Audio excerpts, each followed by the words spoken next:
अंकिता दिखने में बेहद खूबसूरत लेकिन सीधी सादी लड़की थी। इसी वजह से वो ससुराल में सबकी चहेती थी। लेकिन जब से उसकी देवरानी बीना घर में आती है, अंकिता बदली बदली सी रहने लगती है। जैसे ही बारात दुल्हन को लेकर घर आती है, अंकिता अपने देवर देवरानी पर फूल बरसाना शुरू कर देती है। मेरी प्यारी देवरानी, जल्दी से अपने कदम इस घर में रखो और मेरी सहेली बन जाओ। अंकिता उन्हें उनका कमरा दिखाती है। तभी वहां अंकिता का पति दिनेश आता है और शोभित से कहता है, शोभित, ये रहे तुम्हारे और बीना की हनीमून की टिकटें। मैंने केरल में तुम दोनों के लिए होटल भी बुक करा दिया है। पूरे 15 दिन तुम दोनों हनीमून पर एंजॉय करना। थैंक यू भैया। शोभित और बीना दूसरे दिन हनीमून के लिए निकल रहे थे। बीना देखती है कि अंकिता और दिनेश भी अपना सामान लेकर कहीं जा रहे हैं। अंकिता भाभी, आप लोग कहीं जा रहे हैं क्या? हाँ, तुम्हारे भैया ने कहा कि क्यों ना हम भी अपना सेकंड हनीमून मना ले। हम दोनों कश्मीर जा रहे हैं। अंकिता भाभी ने दिनेश भैया को मुट्ठी में कर रखा है। शादी के 3 साल बाद भी हनीमून पर जा रहे हैं। दोनों कपल हनीमून पर चले जाते हैं। कुछ दिन के बाद जब वो लौटते हैं, तब बीना अपनी चालें चलनी शुरू कर देती है। एक दिन, अंकिता कहाँ हो तुम? भैया, भाभी तो ब्यूटी पार्लर गई हैं। लेकिन अंकिता कभी ब्यूटी पार्लर नहीं जाती। भाभी ने कहा कि तुम्हारे भैया अपना कोई काम खुद नहीं करते। मैं उनका ख्याल रखते रखते बहुत थक गई हूँ, इसलिए पार्लर जाकर फुल बॉडी मसाज करवाऊंगी। दिनेश को बहुत गुस्सा आता है। वो ऑफिस चला जाता है। शाम को जब वो घर आता है तो गुस्से में अंकिता से बात नहीं करता है। अंकिता दिनेश से कुछ भी पूछती तो दिनेश उसका जवाब नहीं देता। अंकिता बार बार दिनेश से बात करने की कोशिश करती है, लेकिन दिनेश उसे इग्नोर करता है। अंकिता की आंखों में आंसू आ जाते हैं। क्या बात है भाभी, आप रो रही हैं? तुम्हारे भैया मुझसे बात नहीं कर रहे। पता नहीं उन्हें क्या हो गया है। मैंने भी देखा, कल से भैया बहुत गुस्से में लग रहे हैं। आप चिंता मत कीजिए भाभी, मैं कुछ उपाय करती हूँ। बीना अकेले घर से बाहर जाती है और एक दुकान से सिंदूर की एक पुड़िया खरीद कर लाती है और अंकिता को देती है। भाभी, ये सिंदूर मुझे एक पहुंचे हुए बाबा ने दिया है। इस सिंदूर को लगाने से रूठे हुए पति को चुटकी में मनाया जा सकता है, लेकिन इसे 8 मांग में भरना होगा। भला 8 मांग में सिंदूर कौन लगाता है? लोग क्या कहेंगे? भाभी, आपको भैया की परवाह है या लोगों की? सबसे पहले तुम्हारे भैया की परवाह है, तो आपको ये सिंदूर 8 मांग में लगाना ही पड़ेगा। दूसरे दिन सुबह अंकिता नहाकर तैयार होती है और 8 मांग में सिंदूर लगाती है। अब तो दिनेश मान ही जाएंगे। वो 8 मांगों में सिंदूर लगाकर दिनेश के सामने जाती है। उसे इस हाल में देखकर दिनेश और ज्यादा गुस्सा हो जाता है। पता नहीं इसे क्या हो गया है। दिन पर दिन ऐसी हरकतें कर रही है कि जी चाहता है घर छोड़कर चला जाऊं। वो अपना बैग उठाकर ऑफिस चला जाता है।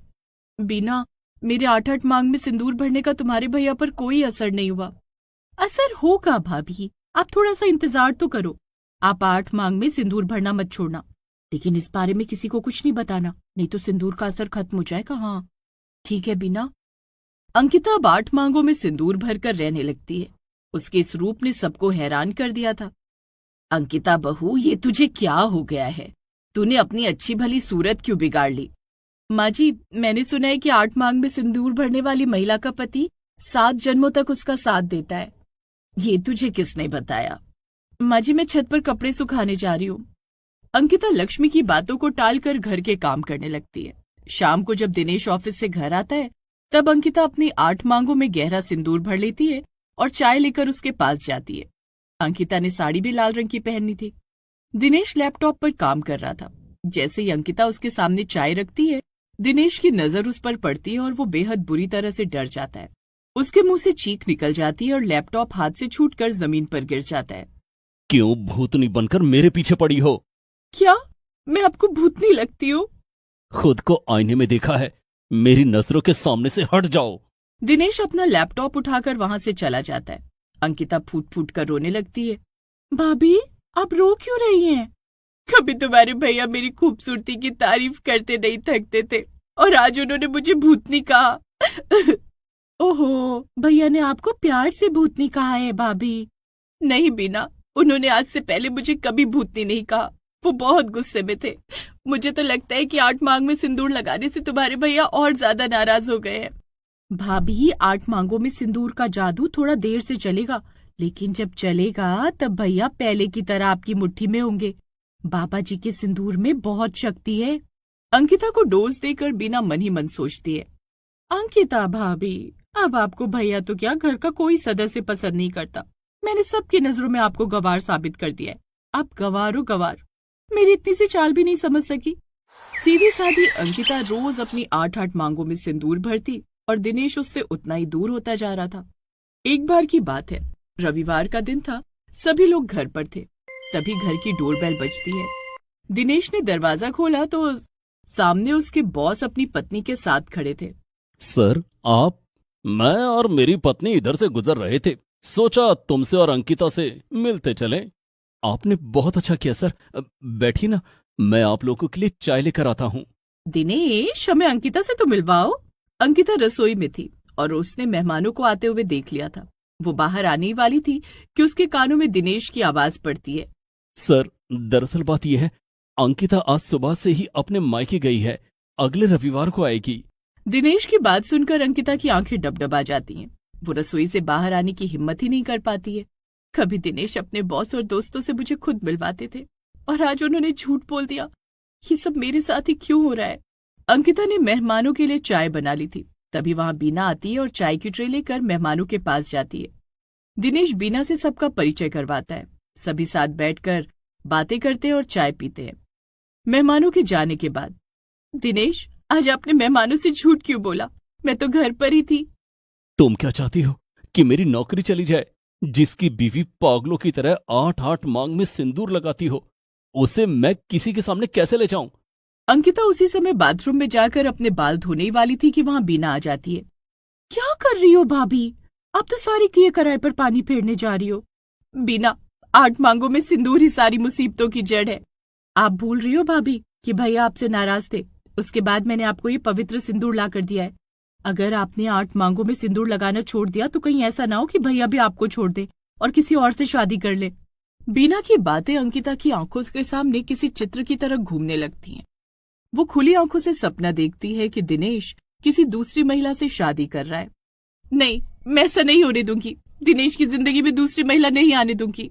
वो बीना की बात मानकर अपने बाल नहीं धोती है। वो रोज अपने 8-8 मांगों में सिंदूर लगाती है, जिस कारण दिनेश अंकिता से कटा कटा सा रहने लगता है। उसे अब अंकिता के साथ एक बेड पर सोने में भी डर लगने लगा था।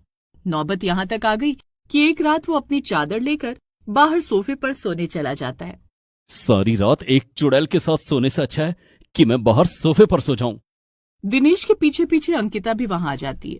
रात के अंधेरे में वो धीरे से दिनेश का नाम पुकारती है, दिनेश, दिनेश। दिनेश अपनी आंखें खोलता है। अंधेरे में अंकिता के 8 मांगों का सिंदूर अलग से चमक रहा था, जिसे देखकर वो डर जाता है। उसके मुंह से चीख निकल जाती है, आ! अंकिता, तुम क्या चाहती हो कि किसी दिन मुझे हार्ट अटैक आ जाए? भला मैं ऐसा क्यों चाहूंगी? मैं तो आपसे बहुत प्यार करती हूँ, आपको अपने से दूर नहीं देख सकती।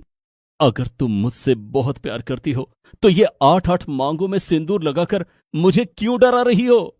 मैंने 8-8 मांगों में सिंदूर इसलिए लगाया ताकि आप मुझे पहले की तरह प्यार करें। तुम्हें किसने कहा कि 8 मांगों में सिंदूर लगाने से पति अपनी पत्नी को प्यार करता है? और मैं तो तुम्हें पहले से प्यार करता हूं। तुम्हें 8 मांगों में सिंदूर लगाने की क्या जरूरत है? मुझे बीना ने 8-8 मांगों में सिंदूर लगाने के लिए कहा है। उस दिन बीना के कहने पर मैं पार्लर गई थी और जब मैं वापस आई तब से आप मुझसे बात ही नहीं कर रहे। तब बीना ने मुझे ये सिंदूर ला कर दिया और कहा कि किसी पहुंचे हुए बाबा ने उसे ये सिंदूर दिया है। इस सिंदूर से 8 मांग भरने पर आप मुझे पहले की तरह प्यार करने लगेंगे। दिनेश, आपका प्यार पाने के लिए मैं कुछ भी कर सकती हूँ। ओह, तो उस दिन तुम बीना के कहने पर पार्लर गई थी? हाँ। दिनेश अंकिता को उस दिन की सारी बात बता देता है। बीना ने तुम्हारे भोलेपन का फायदा उठाया है। लेकिन बीना ऐसा क्यों करेगी? शायद उससे हम दोनों की केमिस्ट्री देखी नहीं जा रही होगी। अंकिता, सब तुम्हारी तरह निश्चल और कोमल नहीं होते हैं। तुम लोगों की बातों पर बहुत जल्दी भरोसा कर लेती हो। अंकिता समझ जाती है कि उसकी देवरानी ने उसे बेवकूफ बनाया है। दोनों पति पत्नी के बीच दरार डालने की कोशिश की है। दिनेश अंकिता को गले लगा लेता है। दोनों अपने कमरे में सोने चले जाते हैं। दूसरे दिन सुबह अंकिता अपने बाल धोकर नहाती है और एक ही मांग में सिंदूर भरती है।